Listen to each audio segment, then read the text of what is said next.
Paz do Senhor, povo.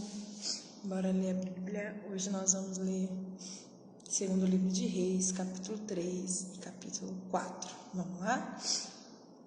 E Jorão, filho de Acabe, começou a reinar sobre Israel em Samaria no 18º ano de Josafá, rei de Judá, e reinou 12 anos. E fez o que era mal aos olhos do Senhor, porém não como seu pai, nem como sua mãe, porque tirou a estátua de Baal que seu pai fizera. Contudo, aderiu aos pecados de Jeroboão, filho de Nebate, com o que fizera Israel pecar, não se apartou deles. Então Mesa, rei dos Moabitas, era criador de gado e pagava de tributo ao rei de Israel 100.000 cordeiros e 100.000 carneiros com a sua lã. Sucedeu, porém, que, morrendo Acabe, o rei dos Moabitas, se rebelou contra o rei de Israel. Por isso o rei Jorão, ao mesmo tempo, saiu de Samaria e fez revista em todo Israel. E foi e mandou dizer a Josafá, rei de Judá: o rei dos Moabitas se rebelou contra mim. Irás tu comigo à guerra contra os Moabitas? E ele disse: subirei. E eu serei como tu, o meu povo, como o teu povo, e os meus cavalos como os teus cavalos. E ele disse: Por que caminho subiremos? Então disse ele: pelo caminho do deserto de Edom. E partiram o rei de Israel, o rei de Judá e o rei de Edom. E andaram rodeando com uma marcha de 7 dias, e não havia água para o exército, nem para o gado que os seguia. Então disse o rei de Israel: o Senhor chamou a esses 3 reis para entregá-los nas mãos dos Moabitas. E disse Josafá: não há aqui algum profeta do Senhor para que consultemos ao Senhor por ele? Então respondeu um dos servos do rei de Israel, dizendo: aqui está Eliseu, filho de Safate, que derramava água sobre as mãos de Elias. E disse Josafá: está com ele a palavra do Senhor. Então o rei de Israel e Josafá e o rei de Edom desceram a ter com ele. Mas Eliseu disse ao rei de Israel: que tenho eu contigo? Vai aos profetas de teu pai e aos profetas de tua mãe. Porém o rei de Israel lhe disse: não, porque o Senhor chamou a estes 3 reis para entregá-lo nas mãos dos Moabitas. E disse Eliseu: vive o Senhor dos exércitos, em cuja presença estou, que se eu não respeitasse a presença de Josafá, rei de Judá, não olharia para ti, nem te veria. Ora, pois, traz-me um músico. E sucedeu que, tocando o músico, veio sobre ele a mão do Senhor. E disse: assim diz o Senhor: fazei neste vale muitas covas. Porque assim diz o Senhor: não vereis vento e não vereis chuva, todavia este vale se encherá de tanta água, que beberei vós e vosso gado e os vossos animais. E ainda isto é pouco aos olhos do Senhor, também entregará ele os Moabitas nas vossas mãos, e ferireis a todos as cidades fortes e a todas as cidades escolhidas, e todas as boas árvores cortareis, e entupireis todas as fontes de água, e danificareis como pedras todos os bons campos. E sucedeu que pela manhã, oferecendo-se a oferta de alimentos, eis que vinham as águas pelo caminho de Edom, e a terra que encheu de água. Ouvindo, pois, todos os moabitas que os reis tinham subido para pelejarem contra eles, convocaram a todos os que estavam em idade de cingir cinto, e daí para cima, e puseram-se em fronteira, e levantando-se de madrugada, e saindo o sol sob as águas, viram os moabitas de fronte dele as águas vermelhas como sangue. E disseram: isso é sangue. Certamente que os reis se destruíram a espada e se mataram um ao outro. Agora, pois, a presa moabitas. Porém, chegando eles ao arraial de Israel, os israelitas se levantaram e feriram os moabitas, os quais fugiram diante deles, e ainda entraram nas suas terras, ferindo ali também os moabitas. E arrasaram as cidades, cada um lançou a sua pedra em todos os bons campos, e os entulharam, e entupiram todas as fontes de águas, e cortaram todas as boas árvores, até que só em Kir-Aresete deixaram ficar as pedras, mas os fundeiros a cercaram e a feriram. Mas vendo o rei dos Moabitas que a beleza prevalecia contra eles, tomou consigo 700 homens que sacavam espadas para romperem contra o rei de Edom, porém não puderam. Então tomou a seu filho primogênito, que havia de reinar em seu lugar, e ofereceu um holocausto sobre um muro, pelo que houve grande indignação em Israel. Por isso retiraram-se dele e voltaram para a sua terra. É muita informação, né? Eu gosto muito dessa passagem em que os reis saem à guerra, e aí quando eles ficam 7 dias sem água, alguém com temor diz, vamos consultar o Senhor, e o Senhor, por causa do rei de Judá, Eliseu, consulta ao Senhor, e o Senhor diz, manda eles fazerem covas, né? Porque o Senhor falou, não vai vir chuva, mas o vale se encherá de tanta água para vocês beberem. E ainda vai entregar, né, os moabitas nas suas mãos. É a forma milagrosa, sabe? Então, não tinha rio, não tinha uma fonte de água, né? Lá no deserto, Deus mandou bater na rocha e a água saiu. Mas é a forma maravilhosa que Deus age, né? Em outro momento, de uma forma completamente... Não tem água também, mas Deus manda fazer covas. Então, a gente não somente precisa aprender a ser obediente à voz do Senhor. E quando nós obedecemos ao Senhor, nós podemos estar, né? Provando do sobrenatural de Deus. Vamos ler agora o capítulo 4, o famoso capítulo 4 do livro de 2 Reis, vai dizer... E uma mulher das mulheres dos filhos dos profetas clamou a Eliseu, dizendo, meu marido, teu servo, morreu, e tu sabes que o teu servo temeu o Senhor, e veio o credor para levar os meus 2 filhos para serem servos. E Eliseu lhe disse, que te hei de fazer? Diz-me o que é que tens em casa. E ela disse, tua serva não tem nada em casa, senão uma botija de azeite.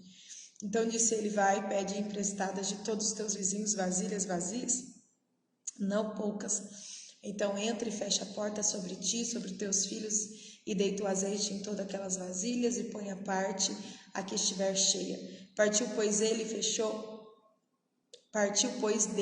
fechou a porta sobre si e sobre seus filhos. E eles lhe traziam as vasilhas, e ela as enchia. E sucedeu que, cheias que foram as vasilhas, disse a seu filho, traz-me ainda uma vasilha, porém ele disse, não há mais vasilha alguma. Então o azeite parou. Então veio ela e o fez saber ao homem de Deus e disse, vai, vende o azeite, paga a tua dívida, e tu e teus filhos vivei do resto. Sucedeu também um dia que indo Eliseu a Sunem, havia ali uma mulher importante, a qual o reteve para comer pão. E sucedeu que todas as vezes que passava por ali, entrava para comer pão. E ela disse a seu marido, eis que tenho observado que este que sempre passa por nós é um santo homem de Deus. Façamos-lhe um pequeno quarto junto ao muro, e ali lhe ponhamos uma cama, uma mesa, uma cadeira e um candeeiro, e há de ser que, vindo ele a nós, ali se recolherá. E sucedeu que um dia chegou ali e recolheu-se àquele quarto e se deitou. Então disse a seu servo Geazi, chama esta a sunamita. E chamando-a ele, ela se pôs diante dele, porque ele tinha falado a Geazi, diz-lhe, eis que tu nos tem tratado com tanto desvelo, que se há de fazer por ti? Haverá alguma coisa de que se fale por ti ao rei ou ao capitão do exército? Ela disse, eu habito no meio do meu povo. Então disse ele, que há de fazer por ela? E Geazi disse, ora, ela não tem filho, e seu marido é velho. Por isso disse ele, chama. E chamando a ele, ela se pôs à porta, e ele disse, a este tempo determinado, segundo o tempo da vida, abraçarás um filho. E disse ela, não, meu senhor, homem de Deus, não mintas a tua serva. E concebeu a mulher e deu à luz um filho no tempo determinado, no ano seguinte, segundo Eliseu lhe dissera. E crescendo o filho, sucedeu que um dia saiu para ter com seu pai, que estava com os segadores. E disse a seu pai, ai, a minha cabeça, ai, a minha cabeça. Então disse ao moço, leva-o à sua mãe. E ele o tomou e o levou à sua mãe. E esteve sobre os seus joelhos até o meio-dia, e morreu. E subiu ela, e o deitou sobre a cama do homem de Deus, e fechou a porta, e saiu. E chamou a seu marido, e disse, manda-me já um dos moços, e uma das jumentas, para que eu corra ao homem de Deus, e volte. E disse ele, por que vais a ele hoje? Não é lua nova, nem sábado. E ela disse, tudo vai bem. Então albardou a jumenta e disse a seu servo, guia e anda, e não te detenhas no caminho, senão quando eu te disser. Partiu ela, pois, e foi ao homem de Deus, ao Monte Carmelo. E sucedeu que, vendo ao homem de Deus de longe, disse a Geazi, seu servo, eis aí a sunamita. Agora, pois, corre-lhe ao encontro e diz-lhe, vai bem contigo? Vai bem com teu marido? Vai bem com teu filho? E ela disse, vai bem. Chegando ela, pois, ao homem de Deus, ao monte, pegou nos seus pés, mas chegou Geazi para retirá-la. Diz, porém, o homem de Deus: deixa, porque a sua alma está triste de amargura e o Senhor me encobriu e não me manifestou. Quer dizer, Deus não tinha revelado, né, o que estava acontecendo. E disse ela: pedi a meu Senhor algum filho? Não, disse eu, não me enganes. E ele disse a Geazi: cinge os teus lombos, toma a meu cajado na tua mão e vai. Se encontrares alguém, não saúde. Se alguém te saudar, não lhe respondas, e põe o meu cajado sobre o rosto do menino. Porém, disse a mãe do menino: vive o Senhor e vive a tua alma, que não te hei de deixar. Então ele se levantou e a seguiu. E Geazi passou adiante deles e pôs o cajado sobre o rosto do menino. Porém, não havia nele voz nem sentido, e voltou a encontrar-se com ele e lhe trouxe o aviso, dizendo: o menino não despertou. E chegando Eliseu àquela casa, eis que o menino jazia morto sobre sua cama. Então entrou ele, fechou a porta sobre eles ambos, e orou ao Senhor, e subiu à cama, e deitou-se sobre o menino, e pondo a sua boca sobre a boca dele, e os seus olhos sobre os olhos dele, e as suas mãos sobre as mãos dele, se estendeu sobre ele, e a carne do menino aqueceu. Depois desceu e andou naquela casa de uma parte para outra, e tornou a subir, e se estendeu sobre ele. Então o menino espirrou 7 vezes e abriu os olhos. Então chamou a Geazi e disse: chama esta sunamita. E chamou-a, veio a ele e disse: disse ele: toma o teu filho. E entrou ela e se prostrou a seus pés, se inclinou à terra, e tomou seu filho e saiu. E voltando Eliseu a Gilgal, havia fome naquela terra, e os filhos dos profetas estavam assentados na sua presença. E disse ao seu servo: põe a panela grande ao fogo e faze um caldo de ervas para os filhos dos profetas. Então um deles saiu ao campo a apanhar ervas e achou uma parra brava e colheu dela, enchendo a sua capa de colossíntidas, e veio e as cortou na panela do caldo, porque não as conheciam. Assim deram de comer para os homens, e sucedeu que, comendo eles daquele caldo, clamaram e disseram: homem de Deus, a morte na panela. Não puderam comer. Porém ele disse: trazei farinha, e deitou-a na panela, e disse: dai de comer ao povo. E já não havia mal nenhum na panela. E um homem veio de Baal Salisa e trouxe ao homem de Deus pães das primícias, 20 pães de cevada, espigas verdes na sua palha, e disse: dá ao povo para que coma. Porém seu servo disse: como hei de pôr isso diante de 100 homens? E disse ele: dá ao povo para que coma, porque assim diz o Senhor: comerão e sobejará. Então lhos pôs diante e comeram, e ainda sobrou, conforme a palavra do Senhor. Mais 2 capítulos da Bíblia, recheados do sobrenatural de Deus.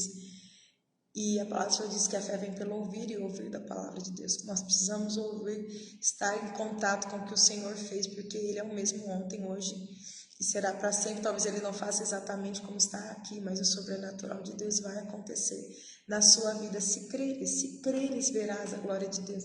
Agora, se eu não leio a palavra, se eu não instigo a minha fé, realmente cada dia eu vou ficar mais cética e cada dia eu vou me afastar. Por isso que é tão bom ler a palavra do Senhor. A gente aqui vai ver Deus fazendo água brotar de covas, nós vamos ver Deus multiplicando o azeite, Deus vai fazer uma mulher ter filho, apesar do marido já ser velho, vai ressuscitar um menino, vai ter morte na panela, né, por causa de algumas plantas que não era para comer. Então, muitos milagres. Nós precisamos entender que o seu Deus é um Deus de milagres.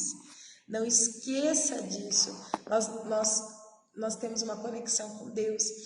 E se nós não lemos a palavra, a gente tende, né? A palavra diz que nós precisamos, que a letra tão somente ela mata, mas o Espírito vivifica. Quando nós estamos em comunhão, isso salta o nosso coração. Ele sabe o que o Senhor fez por nós, Ele também fará. O que Ele fez na palavra dEle, Ele também fará por nós. Amém? Boa tarde, Dinha. Paz, Senhor. Vamos orar? Bom Pai, nós te agradecemos por essa palavra. Nós amamos a sua palavra. Ela traz, Senhor, tantas histórias em que o Senhor operou sobrenatural. E eu preciso sobrenatural, Senhor. Nós queremos que venha o seu reino, faça-se a sua vontade. E que o sobrenatural aconteça, curas, libertações, livramentos. Senhor, em nome de Jesus, nós cremos e nós confiamos que o Senhor operará na minha vida e na vida de quem está nessa live agora, posteriormente. que sejam cheios, Senhor, cheios de fé, que creiam no Deus vivo, que fez, faz e fará. Nós te damos graça, pois teu é o reino, o poder e a glória para sempre. Amém. Deus abençoe você, sua casa, que tudo te vá bem. Leia a palavra, se encha de fé e o Senhor o resto ele fará. Amém. Deus te abençoe.